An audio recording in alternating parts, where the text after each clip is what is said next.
You were talking about the education that you received at your elementary school.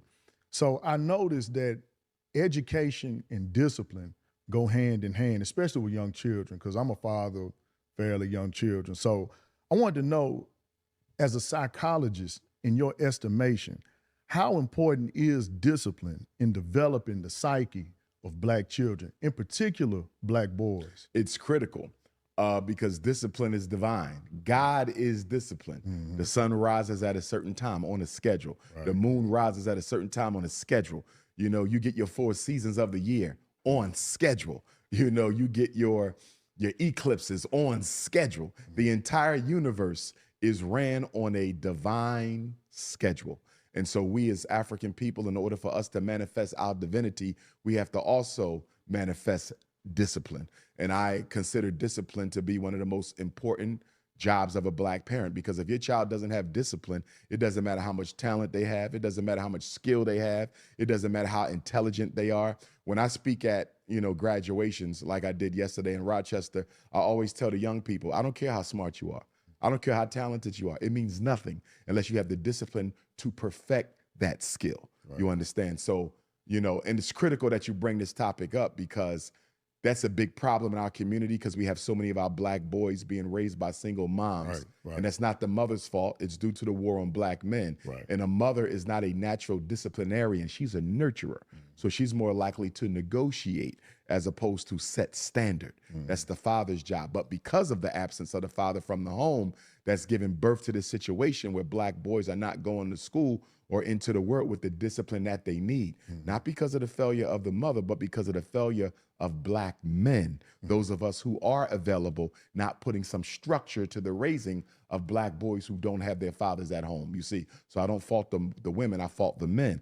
And so that's given rise to a situation where the schools are targeting black boys for the ADHD, the conduct disorder, the ODD, the learning disabilities, the emotional disturbances. Even though it's illegal to put children in special ed for behavior, it's supposed to be learning. They're using it as a trash can where they dump black boys who don't know how to control themselves. Right. Even though it's illegal, they're doing it. Right. And so we have to do better with the discipline in our community, or we're going to lose another generation of black males. Very good information. And one thing about the discipline, you touched on it, is in the single parent household, especially when the mother is the primary guardian, a lot of times that discipline can be compromised. Yes. Which leads me to this question. There are a lot of parents, a lot of black parents who aren't together. And for those who are not together and who don't get along, how do they keep the children's best interests, including discipline, at heart when the situation is like that? I'm going to go back to discipline again, because the children's priority should take precedence over whatever relationship conflicts the two parents have. Right. So with that being said, the children should never know why y'all broke up. Right. The children should not know y'all don't get along. They should see none of that. So you got to have emotional discipline. You have to keep your children's best interests at heart, because one of the quickest ways to destroy self-esteem of a child, and if you look at children who have low self-esteem, one of the biggest causes of that low self-esteem after parental criticism is parental conflict between one another. See, when the father talks about the mother, you're still hurting the child. When the mother talks about the father, you're still hurting the child, because that child is a composite of both of you. Right. 23 chromosomes over here and 23 chromosomes over here. Right. So, there's no such thing as getting a child to take sides. Right. And you often see immature, emotionally underdeveloped parents who will try to get their children to take sides with them against the other parent. You cannot do that. That is the most unfair and irresponsible and selfish thing you can do, to try to get your son or daughter to take your side against their other biological parent. Right. Do you realize that if it wasn't for that other parent, that child would not be here in the first place, and you're asking them to declare war against them, and it's wrong. And I've seen parents do this to children as young as 7, 8, and 9. They're babies. You're asking babies to get involved in an emotional adult war. Right. It's wrong and it's unacceptable. Thanks. Well, yeah, that's very true. And, I have a lot of people in my life who go through that situation where they, the co-parenting situation isn't ideal, because it's oftentimes not a base of the children's best interests. And so, like you said, the emotional immaturity gets in the way. Absolutely. And the other thing I would add to that, we have to recognize that The demons of the family we grew up in were passed down from the demons of the family our parents grew up in. Yeah. So when we talk about ancestry, we tend to talk about ancestry culturally, historically, spiritually, but we have to talk about ancestry psychologically. And not all that was handed down to us was positive and progressive. Right. The bad habits of great grandma may still be in the family system. The bad habits of great grandpa may still be in the family system. If great grandpa was an alcoholic, there's a strong chance great grandson would be alcoholic, because it's very difficult to break the intergenerational curses of a family cycle. Right. Very difficult. You've seen this. I've seen this where someone decides, my children are not going to be raised like I was raised, or my children are not going to be surrounded around the types of threats to their survival as other children were in my family. So you often have to uproot your kids and take them somewhere else, because you recognize how powerful the influence of dysfunction of the family system can be upon your children. And so I don't think we as African people has paid enough attention to eradicating the intergenerational transfer of psychological dysfunction. It's a big issue. Child abuse is an intergenerational demon. When you look at child abuse, you'll find that generation after generation suffered from that child abuse. That's true. I never thought about it like that, but it's funny because my one of the last things my grandfather was telling me is that you can have traits from somebody you never met. You know, it might be your 4 times great grandfather, and they had this issue, and it exhibits itself in you. So correcting that, you pointing that out is, you know. And I'm gonna go one more level with that too, my brother. I would often argue, and of course I'm an African traditionalist, so I'm biased to the way we do things, you know, which is older and predates Abraham, Moses, Jesus, and Muhammad. And in our tradition, we believe in ancestral veneration. We believe in keeping the ancestors' essence with us on a daily basis. We believe in pouring libation, and we believe in honoring them and venerating them. This is another reason why, because even though your ancestors now on the other side, they're up in heaven in the land of the Arun, they still influence things now. And because they're able to see their mistakes from a higher plane of consciousness, they're in a much better place to intervene and help fix what they broke. So that same grandparent who's responsible for the alcoholism, responsible for the molestation, responsible for the emotional abuse, the physical abuse, the abandonment, the sibling rivalry, now you can call on that same spirit and say, you introduce this into us. Can you help us fix it at the same time? And this is why, as African people, ancestral veneration is indisposable to the reconstruction of healthy Black families and extended family networks. You need them ancestors. The same ones who harmed you can now heal you from the other side. Okay, so, and that is perfect how that segues in this next question. When you're talking about the African traditionalism and that information that you just gave, is that why the European value system dominates our household, because we have lost our sense of African traditionalism and being educated about the African fundamentals and culture that we naturally supposed to possess? Absolutely. Cultural and ancestral genocide. A lot of our problem as African people is we have no cultural boundaries around us. Every culture has a boundary. They're insulated by their traditions and their customs, right? A European Jew will simply tell you, we don't do that. A Mexican will simply tell you, we don't do that. An Arab, an East Indian, an Anglo-Saxon, a Chinese will simply tell you, we don't do that. With African people in America, we don't have a we don't do that standard, because a lot of us don't know who we are. And unfortunately, when they stripped out the culture, they replaced it with religion. And religion was no better than the slave plantation, because just like the slave plantation, religion teaches you not to take control of your collective destiny, to leave it up to God. That's no different than the plantation that tells you not to take no interest in your collective destiny, leave it up to the slave owner. So all they did was switch out a white slave owner for a white Jesus. And so now you're still not taking control over your life. You're saying it's up to God. It's up to Jesus. Black people's situation will get better when God decides to make it better. So that same slave conditioning that we got on the plantation, we actually get it inside of the Black church today. You see, and Black church preaches a very dangerous, colorblind consciousness that makes black people feel bad for practicing racial loyalty. Right. It makes black people feel bad for putting African people first. We're the only people in the world. You can't find another race who feels bad and ungodly for showing favor to their own kind. Black people are the only people who will go out of their way to prove to you that I'm not just loyal to black people. I don't just care about black people. Right. I care about everybody. You'll never hear that from another group. Right. And that's why the message of the most honorable Marcus Messiah Garvey, when he said, put the race first. Right. We still haven't put the race first. We will die for religion. We will die for fraternity. We will die for sorority. We will die for Masonic Lodge. We will die for our gang. We will die for our neighborhood. We will die for our profession. We will not die for our race. We do not have a racial ego. We got a religious ego. Talk about my religion, I'll kill you. Talk about my gang, I'll kill you. Disrespect my church, I'll fight you. But disrespect African people, I'll forgive you before you even commit the offense.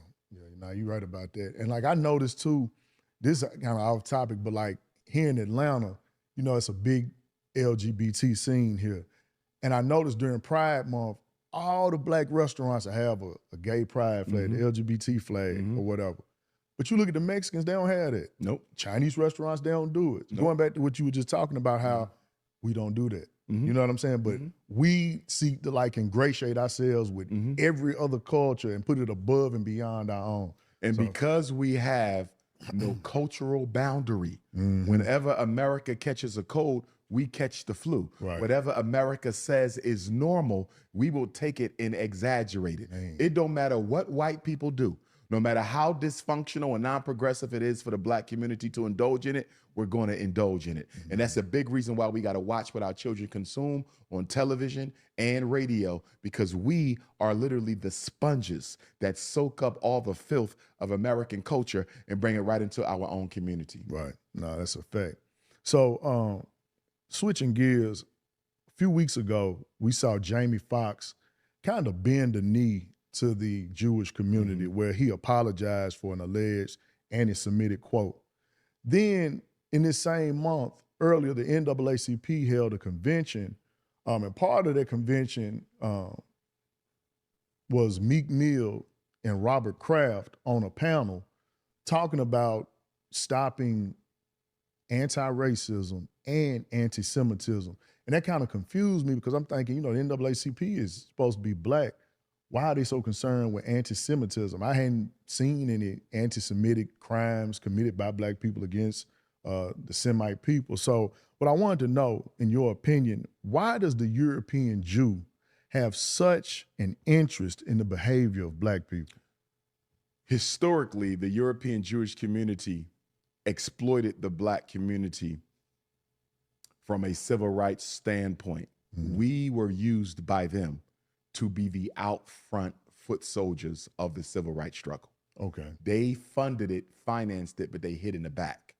And then after we achieved those landmark Supreme Court decisions and legislative policies, they then came out of the woodworks and benefited from it.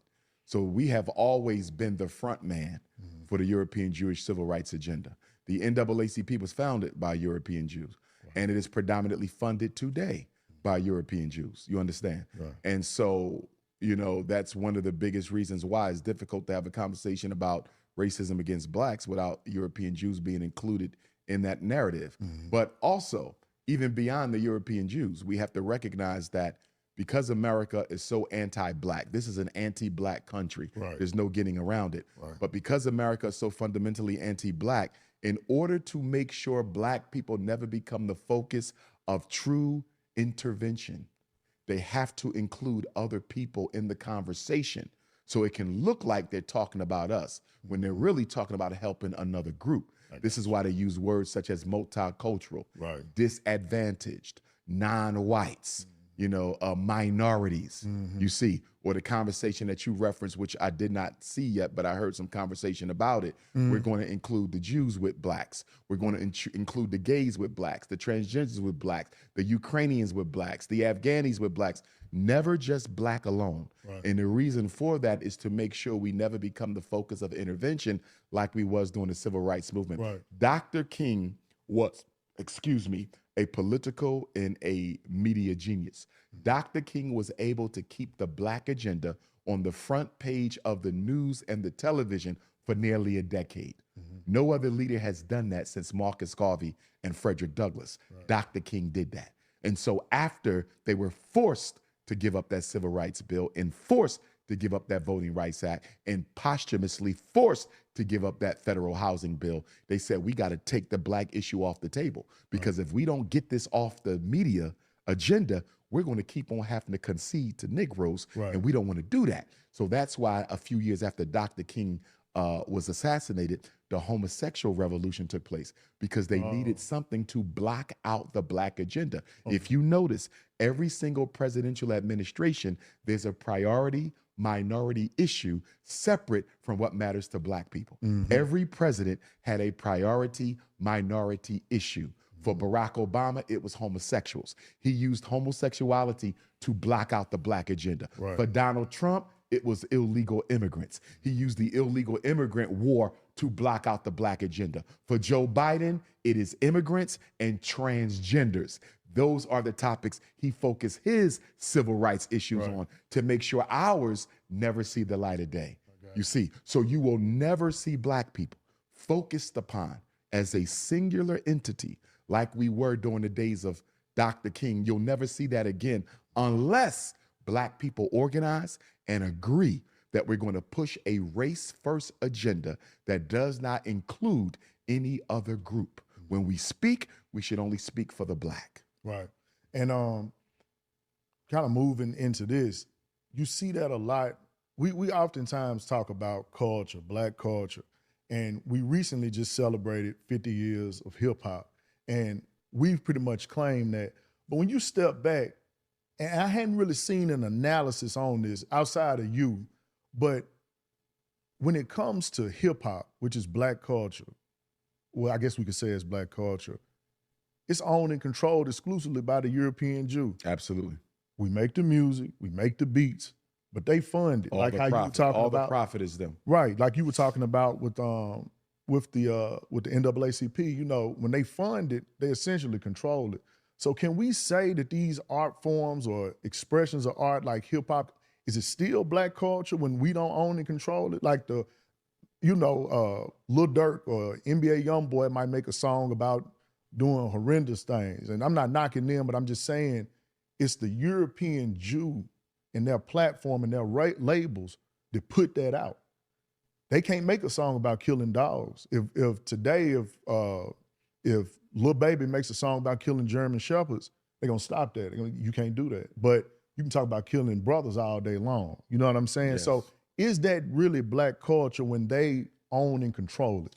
The art form is unquestionably African, but the content is unquestionably European. You understand? And the agenda is unquestionably one of genocide towards African people. At a fundamental level, taking us back to Garveyism, one of the central tenets of revolutionary Pan-African nationalism and or Garveyism is self-determination. Right. Black people have not made up our minds that we want to be a self-determined people.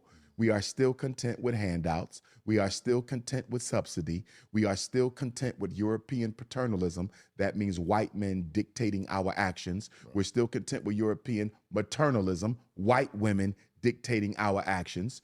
And until we decide that we really want to be free, because there's no such thing as freedom with another people funding you. Right. So the NAACP cannot be a revolutionary organization. Right. The Urban League cannot be a revolutionary organization. Our fraternities and sororities can never be revolutionary organizations as long as you have a multicultural premise and a multicultural agenda. Our Black churches cannot be revolutionary, because in order to be revolutionary, you must be all Black in purpose and mind, and you must be all Black in funding and subsidy. It has to be both. Right. And very few Black organizations in this country, even conscious organizations, if you look at them close, they're not Black in mind, they're not Black in consciousness, not from an African perspective, and many of them are funded by European entities, okay, or entities that are hostile to African progress. We as Black people have a problem doing it all by ourselves. And we wonder why the Chinese are winning.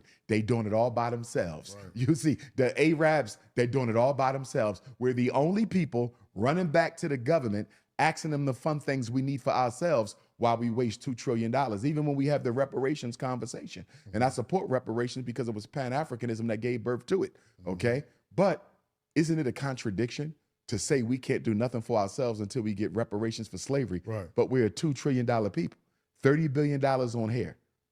Why do you need reparations to get started? You see that? $4 billion on liquor. Why do you need reparations to get started? $2 billion on Air Jordans. Why do you need reparations to get started? 800 million on chicken, turkey, beef, and pork. Why do you need reparations to get started? Yes, we're entitled to reparations, but being entitled to reparations isn't the same as reparations being necessary for you to begin the process of reconstructing your reality. At the end of the day, Black America does not want responsibility or accountability for solving our own problems. And everybody knows it, and this is why nobody fears us. Because as long as Black freedom will require a Black dollar, nobody's worried about Black power. No, that's true. And you kind of touched on it. It's an element of white exploitation that we always make ourselves susceptible to. Like with the hip hop thing, with the 50 years of hip hop. Like I said, you don't really hear too many people do a cultural analysis on it. Like right now in hip hop, we have a new sector with the podcast.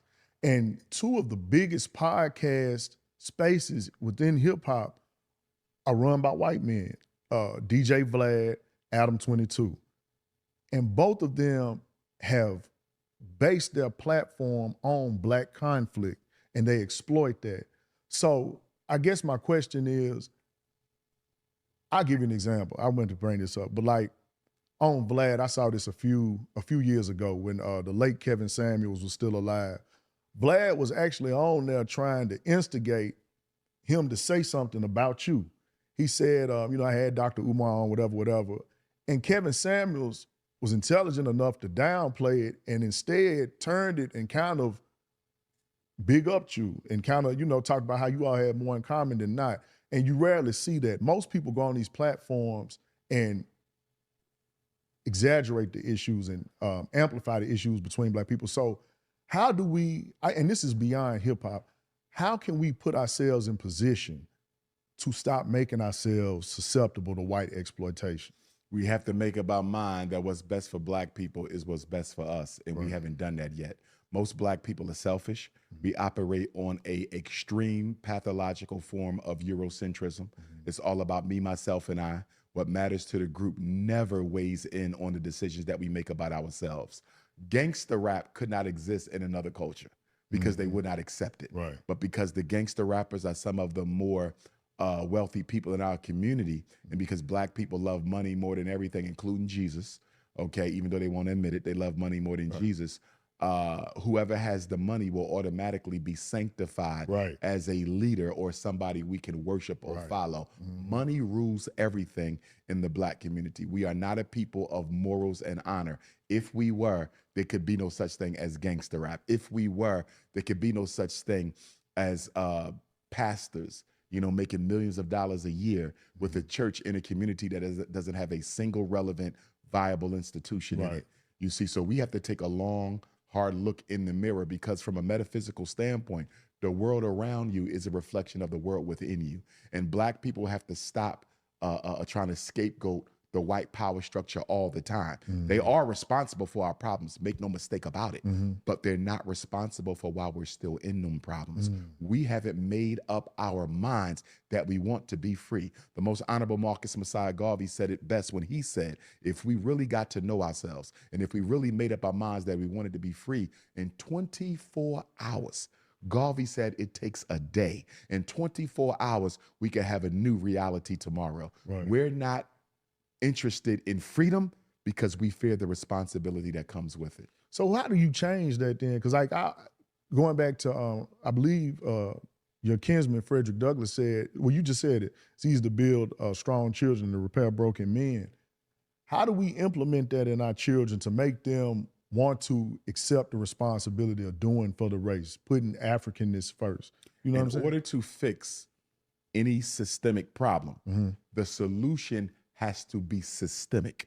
This is another issue we have as Black people, because you get a lot of hit and miss solutions, a lot of hit and miss programs. Somebody would say, well, I'm doing this, but you haven't systematized it. Right. It's not a solution. It's only a Band-Aid. Right. You understand? Right. So even with FDMG, we have 2 schools in Wilmington.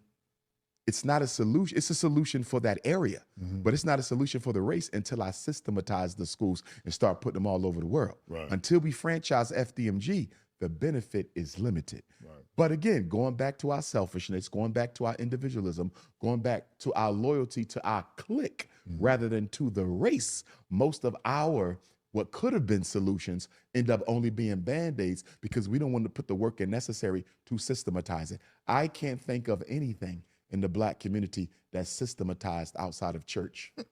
Who are 5 figures that Black boys should know before they hit 4th grade?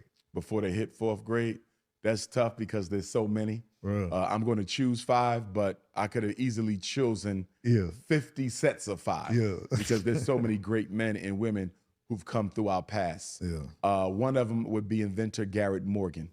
I think Garrett Morgan, his life story, what he went through, and also some of the landmark inventions that he gave birth to are so critical that it's worth Black boys knowing who they are. And I would say that our inventors have been a very neglected aspect of our history and culture. And one of the things we're going to do at the Frederick Douglass Marcus Garvey Academy is we're really going to hone in on the inventors and pay attention to their achievements. Right. So I'm going to say Garrett Morgan, but I'm going to speak collectively of all Black inventors. Okay, I'm going to put the Queen Mother warriors from the American African struggle. So I'm talking Sojourner Truth, Harriet Tubman, Ida B. Wells, Fannie Lou Hamer, Anna Julia Cooper, the queen of the Pan-Africanists. Those 5 women, and of course we could go Anna Murray Douglas, Amy Jakes Garvey. There's others, Mary McLeod Bethune, but I'm particularly picking up the warriors, the ones who confronted the white power structure. Right. Tubman, Truth, Wells, Hamer in particular. They fought for the system. Excuse me, they fought against the system. Our boys and our girls need to know that they were Black women who are willing to risk their lives as much as Black men for our freedom. And in fact, when we talk about Queen Mother Harriet Tubman, she's the only woman in American history ever to lead soldiers into battle. And when we talk about Queen Mother Ida B. Wells, she was the closest woman in American African history who came to being the undisputed leader of Black America. The only person who kept Ida B. Wells from being the undisputed leader of Black America was Frederick Douglass. Had Frederick Douglass joined the ancestors 20 years sooner, and we're glad he didn't, Ida B. Wells would have went down in history as the first woman to be universally recognized as the leader of Black people in America. That's how powerful she was, going from city to city, investigating lynches and exposing, think about that, exposing the names and addresses of the people responsible for the crime before we had any rights whatsoever to protect our lives. They got to kill. Absolutely. So those women. Third, I'm going to put Frederick Douglass and Marcus Garvey together. And the reason for that, number one, in my opinion, they were the greatest American African leader in the time they lived. Okay. They were also the greatest influences on Black people globally. Of course, when you talk about Frederick Douglass, you're talking about the first Black man to prove intellectually that Black people were not inferior when he published his narrative of the life.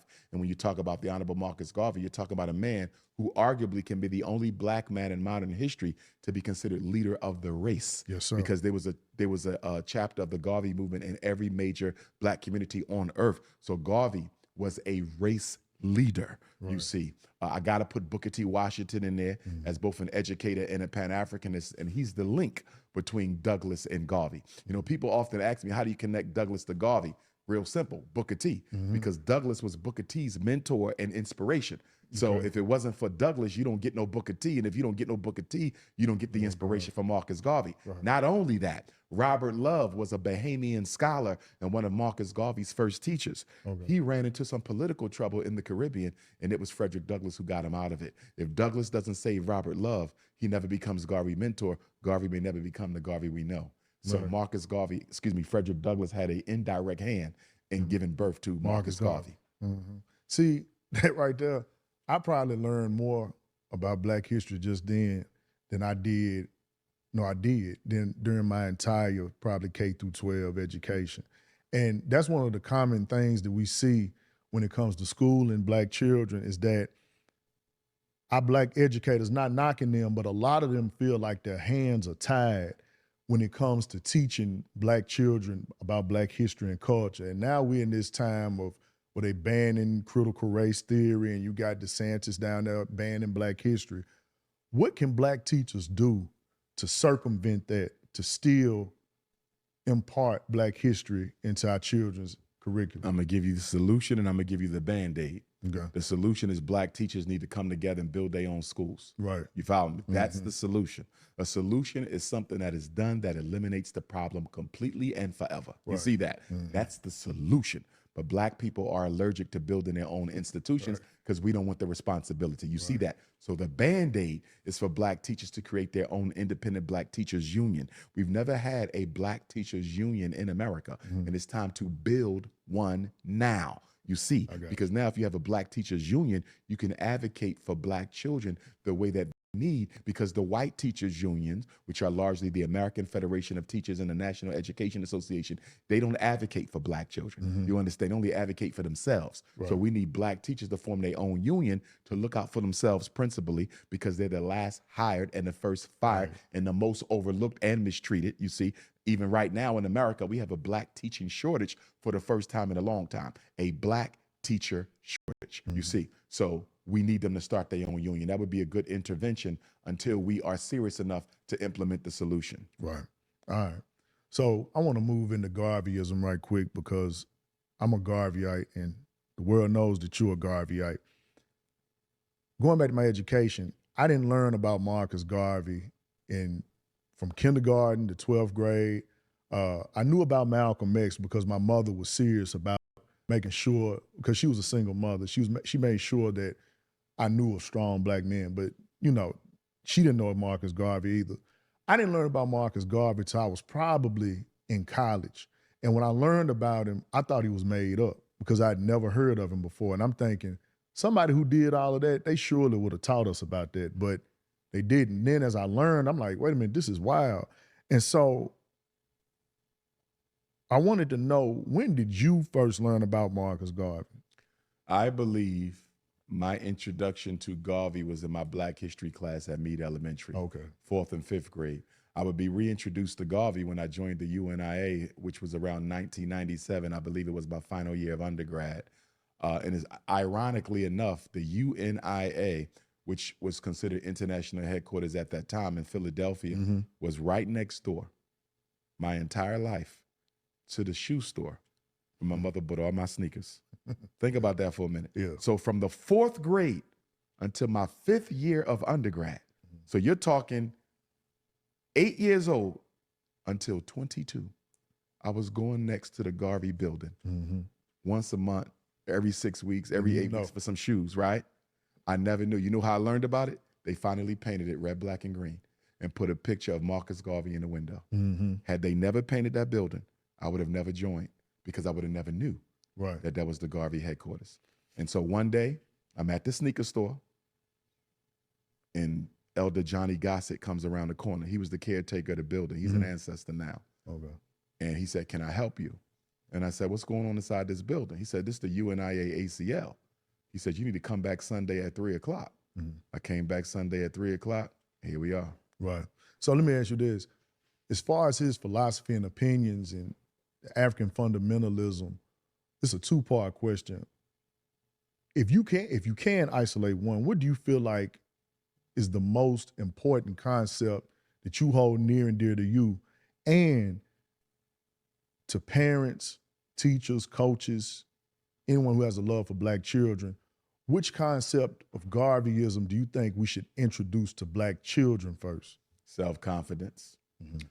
For me, it's the belief in African triumph.